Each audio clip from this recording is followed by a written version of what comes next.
लोक वार्ता न्यूज में आपका स्वागत है। मैं हूं प्रभात कुमार। चक दे इंडिया। आज इंडिया ने फिर पेरिस ओलंपिक के हॉकी में कमाल किया है। शूट आउट मुकाबले में आज क्वार्टर फाइनल था और क्वार्टर फाइनल में भारत की टीम ने ग्रेट ब्रिटेन को 4-2 से हरा दिया। इसके पहले यह मुकाबला 1-1 की बराबरी पर चल रहा था। ग्रेट ब्रिटेन वही ब्रिटेन जो कभी भारत को गुलाम बनाकर रखा था। हॉकी में भारत की टीम पहले भी कई करिश्मा कर चुकी है। याद करिए 1936 जब बर्लिन में ओलंपिक हुआ था, जर्मनी की राजधानी बर्लिन में, और हिटलर उस समय अपने चरम पर थे। भारतीय टीम को गुलाम होने के कारण उन्होंने सलामी नहीं दी थी, लेकिन भारत की टीम ने फाइनल मुकाबले में जर्मनी को 8-1 से हराकर एक बड़ा तोहफा भारत के लिए दिया था। और उसी हिटलर के हाथ से भारत की टीम ने मेडल लिया। और ध्यानचंद जो उस समय भारत की टीम के सबसे नामी खिलाड़ी थे, जिन्हें हॉकी का जादूगर कहा जाता है, उनको जर्मनी की सेना में सेनाधिकारी बनाने का ऑफर मिला था, लेकिन उन्होंने हिटलर के भी ऑफर को ठुकरा दिया था। भारत की टीम 8 बार हॉकी में गोल्ड मेडल जीत चुकी है और ब्रॉन्ज और सिल्वर की संख्या उससे कम है। टोक्यो ओलंपिक में भारत की टीम ने ब्रॉन्ज मेडल जीता था और पूरी उम्मीद के साथ पेरिस ओलंपिक में भारत की टीम हरमनप्रीत के साथ एक बार पहुंची और उसका इरादा इस बार गोल्ड जीतने का है। लगातार जिस तरह से वह प्रदर्शन कर रही है, सिर्फ बेल्जियम से 2-1 से हारने के अलावा अब तक एक भी हार भारतीय टीम को नहीं मिली है। आज क्वार्टर फाइनल में जिस तरह से भारतीय टीम ने शानदार खेला, और आज के इस शानदार खेल का सबसे बड़ा श्रेय भारत के गोलकीपर जो दीवार की तरह खड़े रहे पूरे मैच में, पूरे टूर्नामेंट में, और खासकर आज के मैच में जिस तरह से उन्होंने लगातार ग्रेट ब्रिटेन की टीम का बचाव किया, जबकि भारत की टीम 10 खिलाड़ियों से खेल रही थी और श्रीजेश उन्हें एक भी गोल करने का मौका नहीं दे रहे थे। एक गोल चूक से हो गई थी और उसके बाद वो लगातार चौकन्ना रहे और पूरा मैच खत्म होने तक उन्होंने ग्रेट ब्रिटेन को कोई भी मौका नहीं दिया। अमित रोहित दास को 17वें मिनट में रेड कार्ड दिखाया गया, जबकि उनका जुर्म इतना बड़ा नहीं था जिसके कारण उन्हें पूरे समय के लिए मैच से निकाल दिया जाए। उन्हें येलो कार्ड दिखाकर 10 मिनट के लिए बाहर किया जाना चाहिए था, लेकिन रेफरी का जो फैसला होता है वह अंतिम फैसला होता है। इसके बावजूद भारत की टीम ने उसी पहले हाफ में के 24वें मिनट में हरमनप्रीत सिंह ने पहला गोल दागकर भारत को बढ़त दिलाई और अपने खिलाड़ी को बाहर होने के दर्द पर मरहम लगाया। हालांकि उसके कुछ देर के बाद दूसरे हाफ में ग्रेट ब्रिटेन की टीम ने यह गोल की बराबरी कर ली और लगातार भारत के हाथ में वो बनी रही। लगातार उसने हमला किया और लगातार खेल पर अपना दबदबा बनाकर रखा। इसके बावजूद भारत के टीम ने शानदार प्रदर्शन करते हुए शूट आउट में 4 गोल किए। श्रीजेश ने 2 गोलों की रक्षा की और उन्होंने जिस तरह से 2 गोल बचाया, उससे भारत की टीम 4-2 से अंततः जीतकर वह सेमीफाइनल में पहुंच गया है। अब सेमीफाइनल में अगर वह जीतता है तो सीधा वह अपना जो सपना है उसको पूरा करने के करीब पहुंच जाएगा।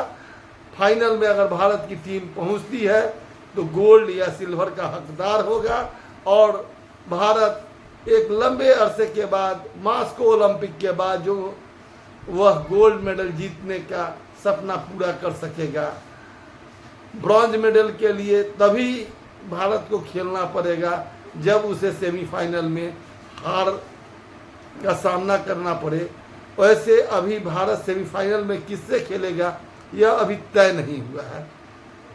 आज ओलंपिक का 9वां दिन है और आज एक बैडमिंटन में लक्ष्य सेन से बड़ी उम्मीद थी। लक्ष्य सेन ने जिस उम्दा खेल का प्रदर्शन किया है बैडमिंटन इंडिविजुअल के इवेंट में, विक्टर नंबर 1 है और लक्ष्य की रैंकिंग काफ़ी पीछे है। और इसके बावजूद जिस तरह से 22, 20 और 21, 14 से यह हार मिला लक्ष्य सेन को, काफ़ी अनुभवी विक्टर ने लक्ष्य सेन को हरा तो दिया, लेकिन लक्ष्य सेन ने इस मुकाबले में आने वाले समय में भारत को एक मजबूत खिलाड़ी और एक मजबूत उम्मीद दिलाई है। और निश्चित तौर पर लक्ष्य सेन जब अगला ओलंपिक होगा 4 साल बाद, निश्चित तौर पर भारत को अगर गोल्ड दिलाते हैं तो कोई अनहोनी नहीं होगी। 22 साल के लक्ष्य सेन बहुत मजबूती से आज खेले और दूसरे सेट में तो उन्होंने 7-0 की बढ़त बना ली थी। पहले सेट में भी अच्छी बढ़त बनाई, लेकिन अनुभव के आधार पर वह विक्टर के सामने नहीं जीत सके और वो नहीं टिके। अंत में उन्हें हार स्वीकार करना पड़ा। फिर भी विक्टर उनके खेल से अचंभित रहे और भारत के लिए आज थोड़ा निराशा रही। भारत अगर बैडमिंटन के इंडिविजुअल मेंस प्रतियोगिता में जीतता तो निश्चित तौर पर भारत को गोल्ड मेडल खेलने का मौका मिलता और भारत के लिए एक बड़ी जीत होती। ऐसे अभी तक किसी मेंस प्लेयर को कोई भी बैडमिंटन में मेडल नहीं मिला है। कल जब वो ब्रॉन्ज मेडल के लिए मलेशिया के खिलाड़ी के साथ खेलेंगे तो यह एक बड़ा मौका उनके सामने होगा और यही उनका बड़ा उपहार होगा इस देश के लिए। और जिस तरह से सिंधु हार गई है, बैडमिंटन का खाता अगर वो अपने जीत से खोलते हैं तो भारत के दर्द पर अब मलहम लगेगा। आज 1 अगस्त के बाद से आज तक फिर कोई पदक भारत को नहीं मिला है। लगातार हम निराशा का सामना कर रहे हैं। लक्ष्य से बड़ी उम्मीद है। बैडमिंटन के डबल्स की प्रतियोगिता में भी चिराग और सात्विक की जोड़ी जिस तरह से हारी और जिस शानदार खेल का वहाँ पर प्रदर्शन किया, उसको देखते हुए भारत को आने वाले समय में इस जोड़ी से भी बड़ी उम्मीद है और अगले ओलंपिक में निश्चित तौर पर भारत को एक मजबूत जोड़ी, मजबूत पदक के दावेदार के रूप में सामने आएगा और उसका आने वाले समय में काफ़ी उम्दा प्रदर्शन की उम्मीद है। लगातार भारत 4-5 दिनों से हार का सामना कर रहा है और एक भी पदक आज भी नहीं मिला भारत को। और आज लवलीना अपना मैच हार गई क्वार्टर फाइनल में और वह जिस तरह से नंबर 1 बॉक्सर से हारी, निश्चित तौर पर वह हार उसी तरह की थी जिस तरह से बैडमिंटन में लक्ष्य सेन को सामना करना पड़ा। और लवलीना की हार से भी भारतीय खेल प्रेमियों के बीच काफ़ी निराशा हुई है। लगातार झटका लगा है।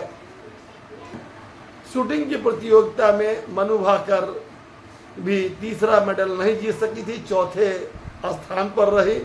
मनु भाकर को खुद इसका बड़ा मलाल है और वह 25 मीटर पिस्टल की प्रतियोगिता में जिस तरह से चौथे स्थान पर रही और 2 निशाना चूकने के कारण उसको ब्रॉन्ज मेडल से वंचित होना पड़ा और वह गोल्ड और सिल्वर तो नहीं ब्रॉन्ज मेडल से भी वंचित हुई, उसकी निराशा है। लेकिन मनु ने जिस तरह से देश का मान सम्मान बढ़ाया है और जिस तरह से भारत की लाज बचाई है, उसको जितनी बधाई दी जाए, उसको जितनी शाबाशी दी जाए वह कम है। सर्वजीत और स्वप्निल कुशाली जो तीसरा ब्रॉन्ज भारत के लिए जीते थे, उन्हें भी हम बधाई देते हैं और 3 ब्रॉन्ज अभी तक भारत के हिस्से है। पदक तालिका में 3 मेडल आज भी बना हुआ है और भारत का स्थान काफ़ी नीचे बना हुआ है। जब तक भारत कोई सिल्वर या गोल्ड नहीं जीतता है उसकी स्थिति में बहुत सुधार की उम्मीद नहीं बनी हुई है। टोक्यो ओलंपिक के मुकाबले लगातार भारत का प्रदर्शन पेरिस में अभी तक उस स्तर तक नहीं पहुंच सका है जहां हम टोक्यो में थे, और अब तक सिर्फ 3 मेडल है और इस 3 मेडल ये ब्रॉन्ज ही है। और अगर भारत लक्ष्य सेन अगर कल बैडमिंटन में जीतते भी हैं तो एक ब्रॉन्ज और जुड़ेगा, लेकिन गोल्ड और सिल्वर के लिए हॉकी नीरज और मीराबाई चानू से ही हमको उम्मीद है। और लगातार पूरा देश की नज़र इन तीनों लोगों पर अब टिक गई है 9 दिनों के बाद, और बड़ी उम्मीद है कि एथलेटिक्स में जिस तरह से लगातार अपने एथलीट से फील्ड एंड ट्रैक की प्रतियोगिता में निराशा हो रही है, किसी खिलाड़ी ने फाइनल में क्वालिफाई नहीं किया है, उसको देखते हुए काफ़ी निराशा है। और अब नीरज चोपड़ा ही उम्मीद के केंद्र है और जेवलिन में उनके साथी किशोर जेना से भी उम्मीद है। इस तरह से लगातार भारत की जो उम्मीद पेरिस ओलंपिक को लेकर थी, एक के बाद एक जिस तरह से जो प्रदर्शन का दौर शुरू हुआ उससे काफ़ी निराशा हुई है। लगातार हमारे खिलाड़ी अच्छा प्रदर्शन करके भी हारे हैं। निखत जरीन हारी है, निशांत देव हारे हैं, रोहन बोपन्ना हारे हैं, शरद कमल हारे हैं। टेबल टेनिस में मनिका बत्रा और श्रीजा अकुला हारी है। लगातार इन लोगों का प्रदर्शन काफ़ी अच्छा था, भविष्य में ये और अच्छा करेंगे, लेकिन पेरिस ओलंपिक में इन्होंने निराश किया है। और सबसे बड़ी निराशा दीपिका से हुई है, तरणदीप राय से हुई है, पूरे तीरंदाजी की टीम से हुई है। वैसे धीरज और अंकिता की जोड़ी ने निराश किया, लेकिन उनकी प्रदर्शन अच्छा रहा। भजन कौर भी काफ़ी मामूली अंतर से आगे राउंड में बढ़ने में नाकामयाब हो गई, लेकिन जिस तरह से जिस शानदार प्रदर्शन का उन्होंने वहाँ पेरिस ओलंपिक में दिखाया, उससे उम्मीद जगी है कि वह आगे अच्छा करेगी। निश्चित तौर पर भारत की टीम को आने वाले दिनों में अधिक से अधिक मेडल हमारे खिलाड़ी जीते, इसी की हमारी कामना है। पूरे देश की नज़र अगले 4-5 दिनों में टीवी पर टिकी होगी और हम देखते हैं कि कुश्ती की प्रतियोगिता बची हुई है, सेलिंग की प्रतियोगिता बची हुई है, कई प्रतियोगिता ऐसी है जिसमें अनएक्सपेक्टेड अगर कुछ हम जीत सकते हैं तो यह भारत के लिए काफ़ी गौरव का होगा।